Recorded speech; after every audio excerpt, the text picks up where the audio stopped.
Hello and welcome to this tech tip from Will. In the last video I looked at the various Windows 10 install methods available to an administrator. In this video I'll perform a clean installation of Windows 10 Enterprise onto a computer that has no operating system installed whatsoever. In this video I'll use a Windows DVD as my install method, but the install process itself is very similar, if not the same, when using alternative methods. By the end of this video you'll be familiar with the Windows 10 installation process and will be comfortable in performing your own installs. So let's get started. Before I change over to my computer and install Windows 10 Enterprise, I'd first like to raise an important point.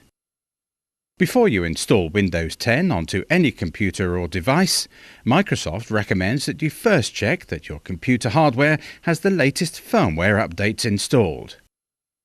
In particular, you should check that the firmware for your motherboard is up to date and that your BIOS version is the most current. The reason why Microsoft suggests this is because of product activation. When you install a copy of Windows 10, you're required to activate the software. Activation is usually accomplished by entering a 25-digit alphanumeric product key, but can also be achieved via a digital license. Regardless of how you do it, activation ensures that your copy of Windows 10 is genuine and aims to cut down on software counterfeiting. Another reason for activating Windows is to ensure that your copy of Windows has not been installed onto more devices than the license permits. This is all very well, but what does product activation have to do with firmware upgrades? To understand this, consider the following. Imagine that you have a computer. You, as the administrator, decide to install a copy of Windows 10 onto this computer. This copy of Windows 10 is a retail copy purchased off the shelf. As such, the operating system comes with a product key which permits just one install.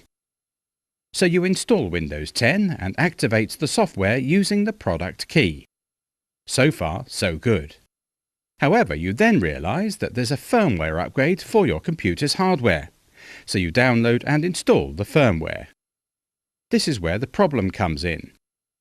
When firmware, in particular motherboard firmware, is updated on a computer that already has an installation of Windows on it, sometimes the firmware update is so significant that Windows is fooled into thinking that the hardware in the computer has been changed.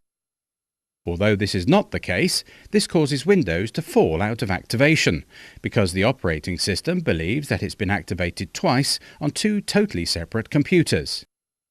By upgrading the firmware before you install Windows, you're effectively eliminating this problem. It's worth paying a quick visit to your motherboard manufacturer's website to ensure that you're running the latest firmware before you install Windows 10. Having made this point, I'll now change over to my computer, where I'll perform the clean installation of Windows 10 Enterprise. Since I'm installing Windows 10 using a DVD, the first step is to insert the Windows DVD into the computer's optical drive. If you're planning to install Windows 10 using a USB flash drive, you should insert this instead. When the computer is powered on, it will immediately detect the Windows DVD and will prompt you to press any key to boot to CD or DVD. When this prompt appears, simply press any key on your keyboard. If this prompt doesn't appear, you may have to go into the computer's BIOS and modify the boot order setting so that the optical drive is listed as the first bootable device. After pressing a key, the computer will then start to load the contents of the Windows DVD. This should only take a moment or two. Once loaded, you'll reach the first of the Windows setup screens. The first screen allows you to select your language, your time and currency format, and your preferred keyboard layout. When answering the questions, select the options that best matches your geographical location. Since I'm in the United Kingdom, I have selected English and United Kingdom for all the prompts. When you're happy with your selections, click Next. The next screen is a simple one. From here, you essentially have two choices. The first choice is to install now. This option will allow you to perform a fresh install of Windows 10 on this computer. The second choice is Repair your computer. You would only use this option if Windows is already installed on this computer but won't start up. The Repair your computer option gives the administrator access to tools that can help troubleshoot a problematic installation. Since I want to install Windows, not repair it, I will click Install Now. At this point, Setup will start to load the next portion of the wizard. This should only take a matter of seconds. When Setup comes back, the first thing we have to do is agree to the licensing terms. If you do not agree to the licensing terms, you cannot install the operating system. As I'm installing Windows 10 Enterprise, I'm being asked to agree to the terms and conditions outlined in my volume licensing agreement with Microsoft. If you're installing a retail version of Windows 10, your licensing terms are likely to be different. When you're happy with the licensing terms, tick the checkbox I accept the license terms, and then click Next. The next screen asks us what type of installation do we want. Here we're required to make a selection. The first option is Upgrade. This option allows you to upgrade an existing installation of Windows. If you have a computer running either Windows 7 or Windows 8, you're able to upgrade that installation to Windows 10. Since this computer doesn't have an existing installation, I have nothing to upgrade. The second option is Custom. The Custom option essentially installs a fresh copy of Windows 10. If you have a computer that has no operating system installed whatsoever, as in my case, this is the one you want. A word of warning though. If your computer does have an operating system installed and you select the Custom option, you could end up overwriting your existing operating system with a clean installation of Windows 10. This would cause you to lose all of your data, so be very careful to pick the right one. Since I don't have an operating system installed on this computer, I will select the Custom option and will move on to the next screen. On this screen, you're asked, where do you want to install Windows?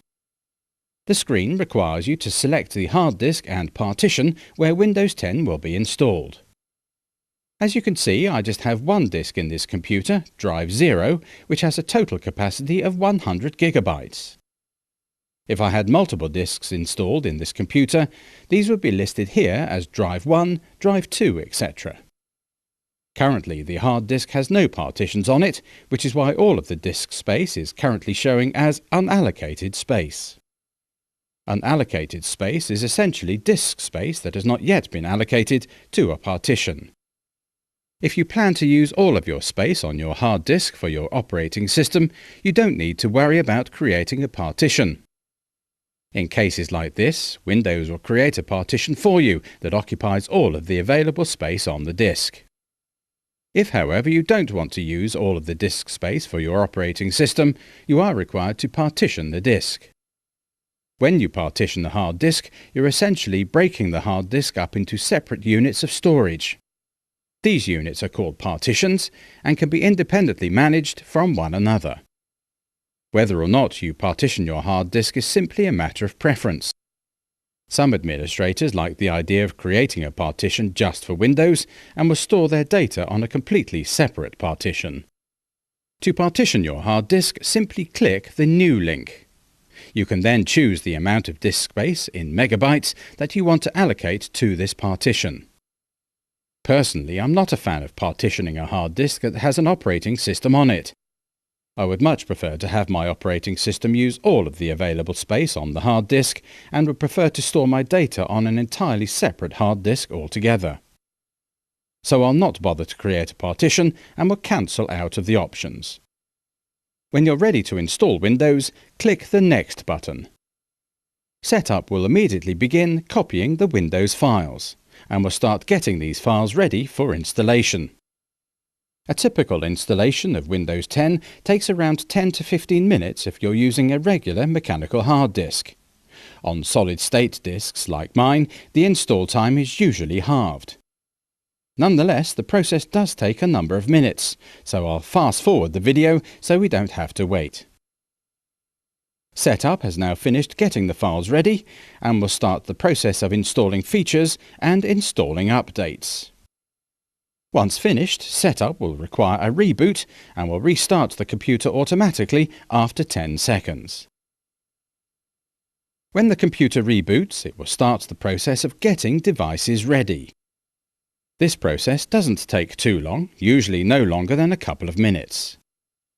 When it does finally complete, you'll be presented with the Get Going Fast screen. The Get Going Fast screen allows you to change settings related to customization and privacy.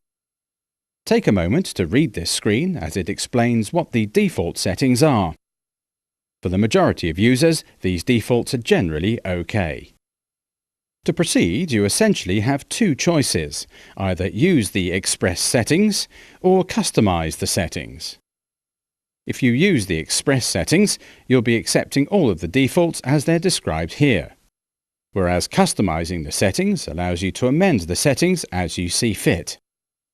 For now, I will stick with the default options and will use the Express settings.